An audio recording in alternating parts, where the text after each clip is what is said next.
पति पत्नी उन धनवानों जैसे हैं जो सब होते हुए भी भूखे हैं, भीतर बाहर घर का खाना नहीं खाते, भूखे हैं, प्रेम के अभाव में भूखे हैं। खोल टूटेगा नहीं, वृक्ष बनेगा नहीं। तो हम महत्व अहंकार को न देकर परस्पर प्रेम को दें।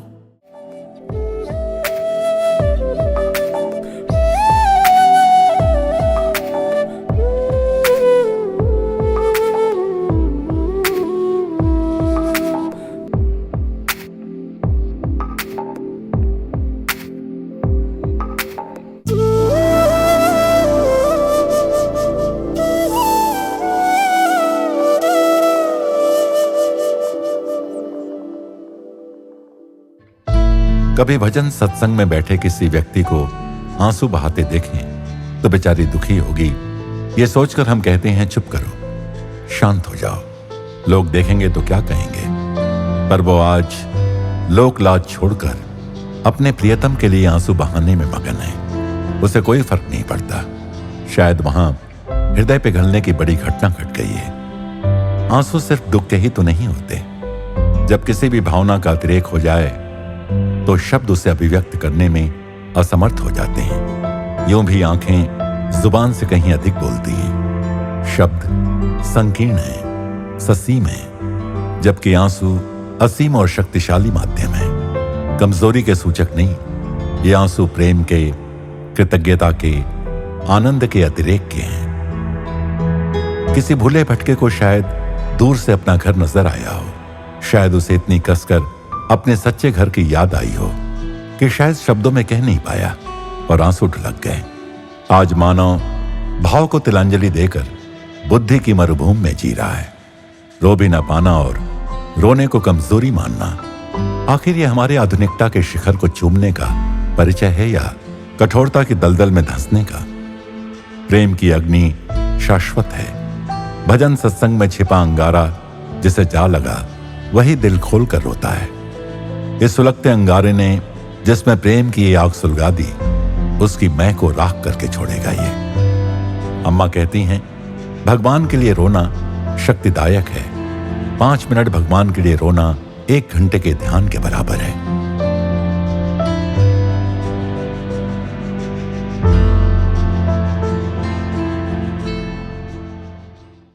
प्रेम स्वरूपी, आत्म स्वरूपी आप सबको नमस्कार।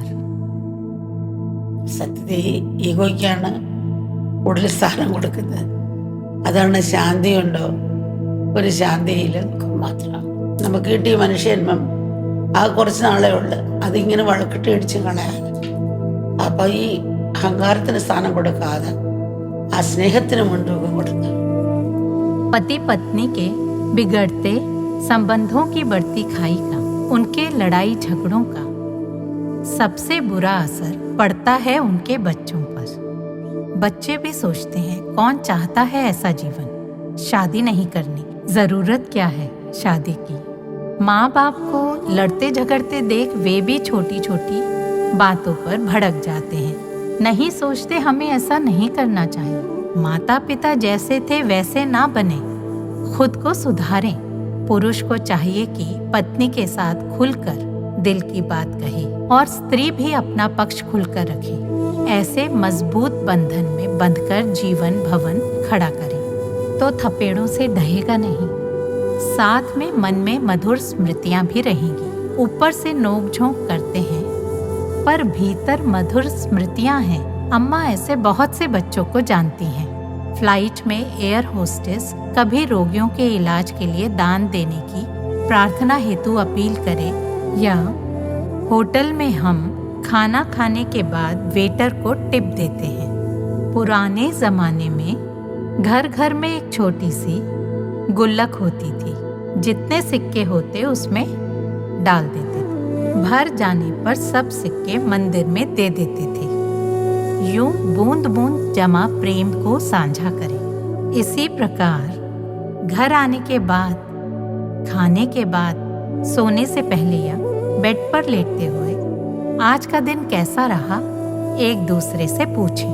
सब कुशल है, कोई चिंता तो नहीं, कोई प्रॉब्लम, कामकाज ठीक रहा ना, ये सब पूछा करें। ऐसा होगा तो दोनों खुलकर सामने आएंगे। ये प्रेम का प्रकट रूप है।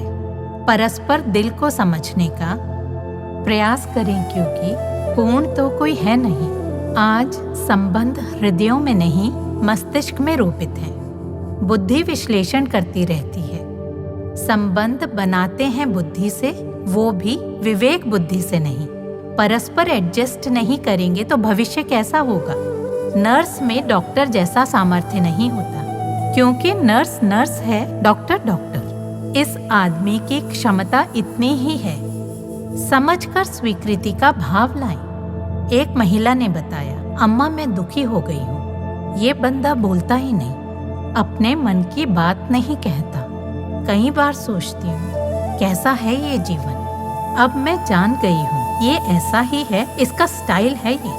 अम्मा अब मैं खींचती नहीं, इसका नेचर ऐसा ही है।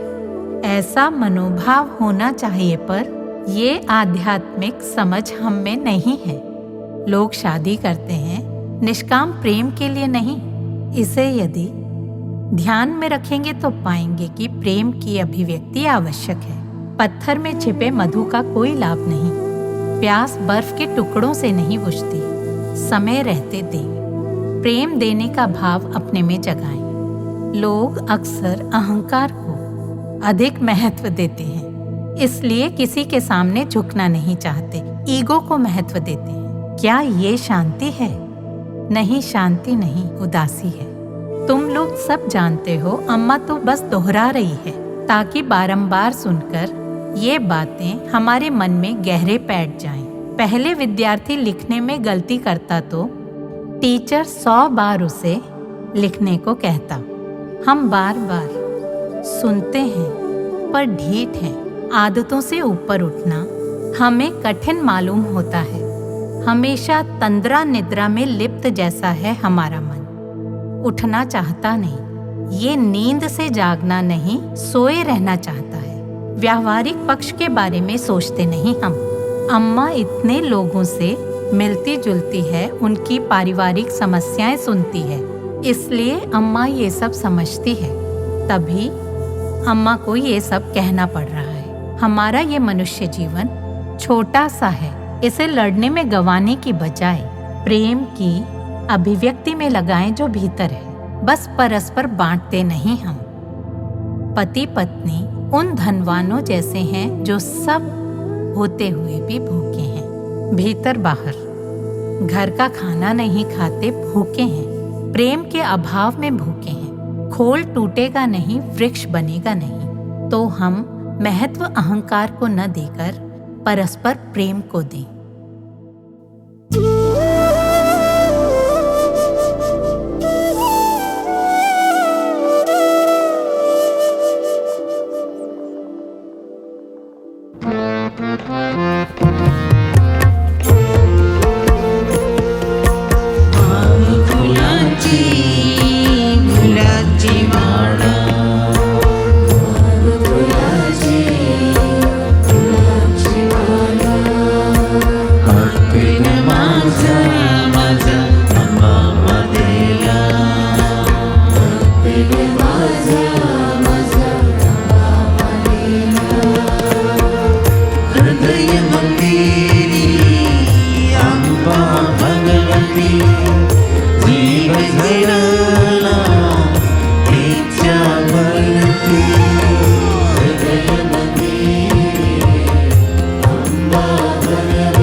कन्नौर, जिसे अपने संपन्न वस्त्र उद्योग के कारण केरल का मैनचेस्टर कहा जाता है, एक ऐसा जिला है जहां परंपरा और आधुनिकता साथ साथ चलते हैं। अपने प्रसिद्ध तैयम और हथकरघों से परे कन्नौर सांप्रदायिक एकता का प्रतीक है, जहां मंदिर, मस्जिद, और गिरजाघर सद्भाव से साथ रहते हैं। मालाबार कार्निवल एक जीवंत सांस्कृतिक उत्सव भव्य जुलूसों, संगीत और कला के साथ इसकी ऊर्जा को प्रदर्शित करता है। एझिमाला नौसेना अकादमी यहाँ के लोगों को राष्ट्रीय गौरव का एहसास दिलाती है।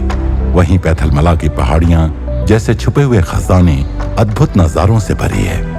कन्नूर की असली पहचान है यहाँ के लोग, मिलनसार, सहनशील और अपनी विरासत में गहरे तक जमे हुए, परंतु आधुनिक सोच के साथ। चाहे वो मालाबार बिरयानी की खुशबू हो या पुरक्कली नृत्य की लय, कन्नूर हर आगंतुक के दिल पर एक अमिट छाप छोड़ता है।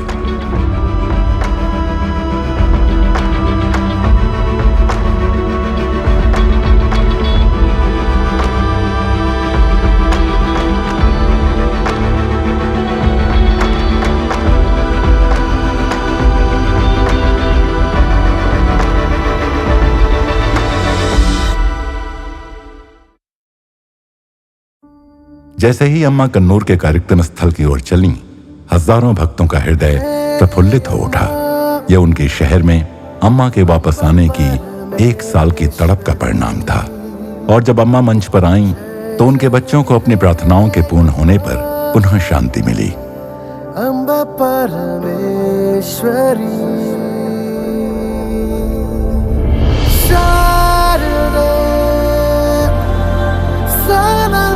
अम्मा का स्थानीय अतिथियों और गणमान्य व्यक्तियों ने स्वागत किया। शरणाम्बिके आनंद में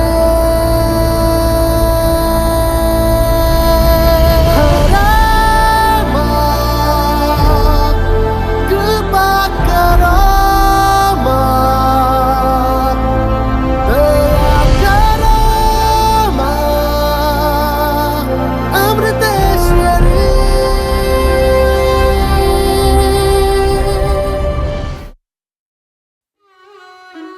अम्मा ने सैकड़ों जरूरतमंद महिलाओं को साड़ियां वितरित की। हर साल आश्रम लगभग 5 लाख साड़ियां गरीबों और जरूरतमंदों को देता है।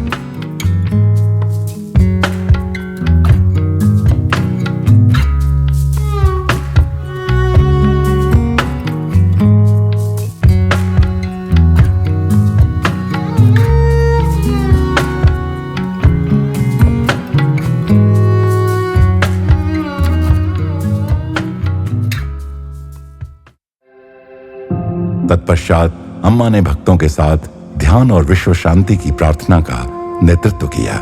सभी शांति भीतर से शुरू होती है और विश्व की समृद्ध व्यक्तियों से प्रारंभ होती है। अम्मा न केवल अपने बच्चों का उत्थान चाहती हैं, बल्कि पूरे विश्व की उन्नति के लिए प्रयासरत हैं।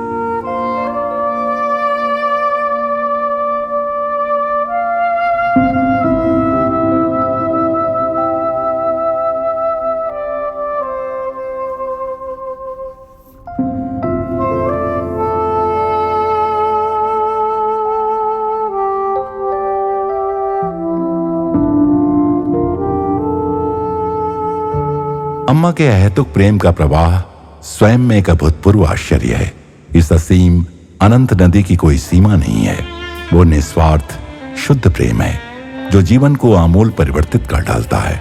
अम्मा का प्रेम घाव भरता है। अम्मा का प्रेम ऊंचा उठाता है। अम्मा का प्रेम प्रेरित करता है। अम्मा का प्रेम तर्क सिद्ध नहीं है।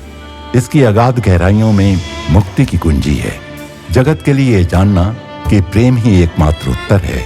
हम प्रेम ही हैं, एक नवजागरण है। എന്നോട് പലരും ചോദിച്ചിട്ടുണ്ട് എന്താണ് ഇവിടെ അമ്മ കാണിക്കുന്ന അത്ഭുതം। कई लोगों ने मुझसे पूछा है कि अम्मा कोई चमत्कार करती हैं।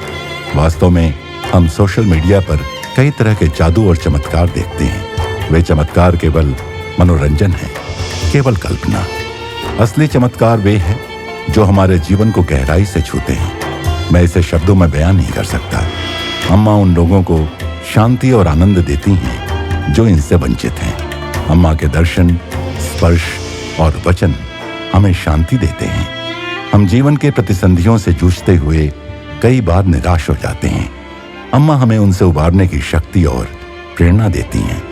अम्मा इस दुनिया के लिए इतना कुछ करती हैं। अम्मा को तो केवल अनुभव से ही समझा जा सकता है।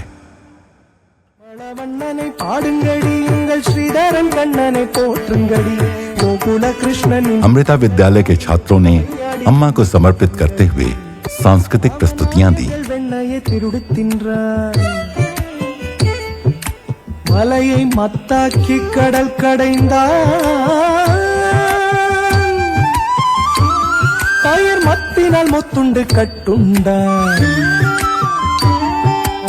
ஓங்கி உலகை அளந்தவனாம் பகை கொடுங்கி குகையில் ஒளிந்தவனாம் கோபிய நாடைகள் கொண்டவனாம் மாஞ்சாலிக்கு சேனைகள் கண்டவனாம் தேவகி பாலனாய் தோன்றியவன் பின்பு யசோதை மைந்தனாய் மாறியவன் வேதங்கள் 4க்கும் எட்டாதவன் ஒரு வெண்ணையை எட்டிய தொட்டானவன்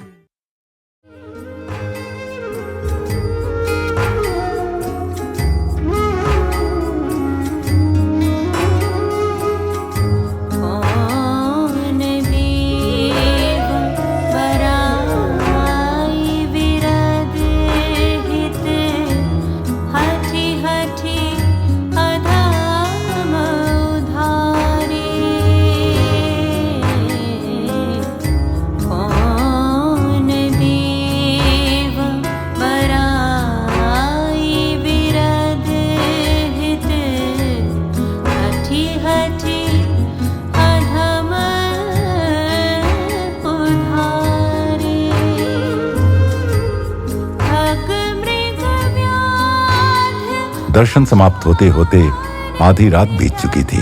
अम्मा अगली सुबह फिर मंच पर आएंगी। कन्नूर के भक्तों ने मन में एक झिझक से अम्मा को जाने दिया, इस एक आश्वासन के साथ कि अम्मा कुछ ही घंटों में फिर मंच पर दर्शन के लिए आएंगी।